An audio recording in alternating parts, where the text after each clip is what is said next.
በመጨረሻም ኤፋ ይቅርታ ጠየቀ። ቤዚ ምክንያቷን ተናገረች። ቤዚ እንግዲህ እጅግ በጣም ከባድ ሐዘን ውስጥ እንደነበረች፣ ልብን በሚሰብር ሁኔታ እንደነበረች ለኤፋ ነገረችው። ኤፋም ይሄን ነገር በመስማቱ እጅግ በጣም ደንግጦ ይቅርታ በመጠየቅ አብረው ለመሆን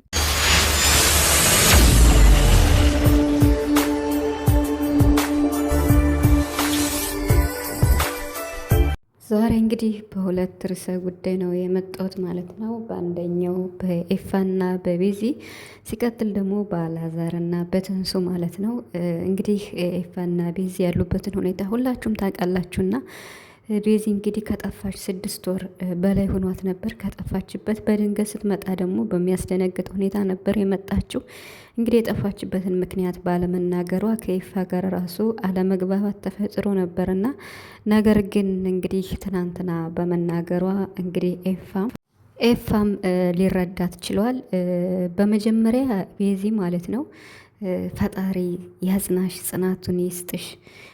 እሷ ስትናገር ብቻ አንተ ተረዳኝ እንጂ ችግሬን እነግርሃለሁ ስትል በአይኗ ውሃ ይሞላ ነበር። ብዙ ጊዜ ኮመንት የምጽፈው ምን ይሄን ነበር ማለት ሀዘን ውስጥ እንዳለች ያስታውቃል። ግን ደግሞ በቃ ቀናቶች እየተደራረቡ ሲሄዱ በጣም ስለሚከብድ መናገር አለባት፣ በወቅቱ ማስረዳት አለባት እያልን ነበር። ኤፋንም ጊዜ እንዲሰጣት እየለመን ነው ነበርና እንግዲህ ኤፋ ደግሞ ካልነገርሽኝ ልረዳሽ አልችልም ብሎ እንግዲህ ብዙ ቀናቶች ተቆጥረው ነበር። ትናንትና እንግዲህ ቴክስት ልካ በቴክስት እንደነገረችው እና ዛሬ ኤፋ ነገሩን ሲሰማ በጣም ደንግጦ ይቅርታም ጠይቆ እንደገናም ደግሞ ቃልም ስለገባ በጣም ደስ ብሎኛል። የምሬን ነው የምላችሁ በጣም ማለት ነው። ምክንያቱም እሷ የነበረችበት ሀዘን በቃ ከባድ ይሄ ነው የማይባል ሊሆን ይችላል።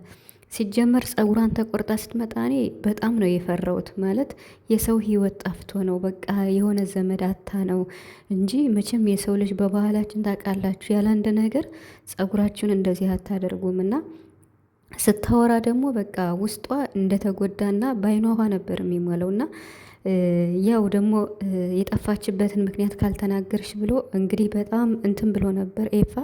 አሁን ላይ ግን እጅግ በጣም ተጸጽቶ ሀዘን ላይ እንደነበረች በጣም በጣም ከባድ ጊዜ ውስጥም እንዳሳለፈች ስትነግረው ከጎኗ እንደሚሆንና ሀዘኗንም በመካፈል ከዚህ በኋላ ከእሷ ጋር ልክ እንደ በፊታቸው አብረው እንደሚቀጥሉ።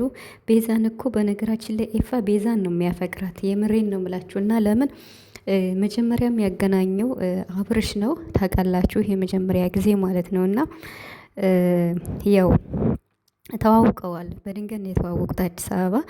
ግን ቢሆንም ደግሞ በቃ አብርሽ ቪዲዮ ሰርቶ አብራችሁ ስሩ፣ ጠንክሩ፣ ምርጥ ልጅ ናት ምናምን ብሎ ነበረ እና ከዚያን ጊዜ ወዲህ በጣም አሪፍ ጊዜ አሳልፈዋል። እውነት ለመናገር በጣም ከሚባለው በላይ በቃ ቀስ ያለች ረጋ ያለች ደርባባ የሆነች ልጅ ናትና በድንገት ነው እንግዲህ ጣፍታ የነበረው። የጠፋችበት ሁኔታ ደግሞ ስልኳም ተበላሽቶ እንደነበረ የደረሰባት ችግር ደግሞ በቃ ራሷን በቃ ምንም መቆጣጠር አቅቷት እንደነበረና ብቻ ከባድ ነው። ይሄ ነው ተብሎ ባይነገርም ሀዘን ላይ እንደነበረች እንግዲህ በአጭሩ ነግረዋለች ማለት ነው።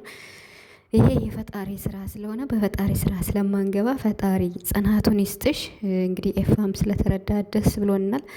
የምሬን ነው የምላችሁ። ማለት ከሀዘኗ በላይ ደግሞ ሰው በጣም ያስፈልጋል እና ደግሞ እዚህ ጋር ኤፋን ልታጠው ሲሆን በጣም ጨንቆን ነበር። ግን እንኳንም ተረዳት። እውነት ጠቅላላ ኮመንቱ አይታችሁ ከሆነ ተረዳት ነው እና የሚለው በጣም ደስ ይላል። በጣም ማለት ነው። እና ደግሞ እሷም ቀኑ በጣም ሳይራዘም ስለተናገረች ደስ ብሎናል። ተናገሪም ብለናታል። ካልተናገርሽ እንዴት ነው የሚረዳሽም ብለናት ነበር እና እንግዲህ ስለተናገርሽም ይኸው ችግሩ ተፈታ ማለት ነው። ምንም ያንቺ ችግር እንኳን ፈጣሪ ባይመልሰውም ቢያንስ እንኳን ከይፋ ያለውን ያለሽን ህይወት ያለሽን ደስታ ታገኛለሽ ማለት ነው እና በጣም ደስ ብሎኛል። እንግዲህ ኤፋም ይቅርታ ጠይቋል። ከዚህ በኋላም ከጎኗ እንደሚሆንም ማለት ነው። የእሷ ሀዘን ነው እንግዲህ ደግሞ በቃ ሰው ስለሚያስፈልጋት ኤፋም ስለተረዳት ደስ ብሎኛል ማለት ነው እና በጣም ያሳዝናል። የምር ሀዘን ከባድ ነው ከምንም በላይ። የትኛውም ነገር ሰርታችሁ ታገኙታላችሁ፣ ግን ከፈጣሪ የሚመጣውን ነገር ግን መመለስ ስለማትችሉ ከባድ ነው እና ጽናቱን ይስጥሽ፣ ያበርታሽ። ኤፋም እንግዲህ ከዚህ የበለጠ ከጎኗ እንደምትሆን እንደምታበረታታት፣ አይዞሽ እንደምትላት፣ ወደ ድሯችሁ ፍቅራችሁም እንደምትመለሱ ለተመልካች ቃል ስለገባ ይሄ ትልቅ ደስታ ነው። የምሬን ነው የምላችሁና ይሄን ይመስላል እንግዲህ እሱም ይቅርታ ጠይቋል። በዚሁ አጋጣሚ አነዋርም ጥሩ ልጅ ነው። በቃ ማለት ተሎ እንዲረዳትም በመሀልም ገብቶ እሱ ጥሩ ነገር አድርጓል። እሷም አመስግናለች፣ ኦዲየንስንም አመስግናለች እና በጣም ማለት ነው።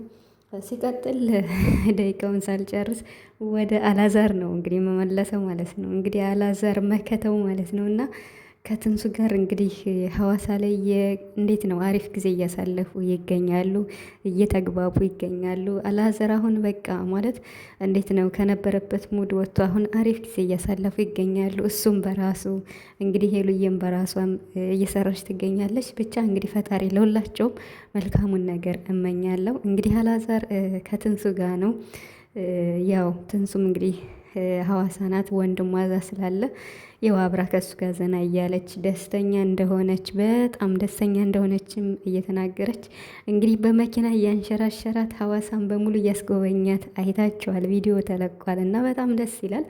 ትናንትናም እንግዲህ ለጓደኛውም ቻናል ተከፍቶለታል አበረታቱት ብሎ በጣም ደስ ይላል። የዩቱበሮቹ ግን ደስ ይላል እርስ በርሳቸው ሲተባበሩና በጣም ነው ደስ የሚል። አሪፍ ጊዜ እያሳለፉ ነው። በርቱ አላዛር።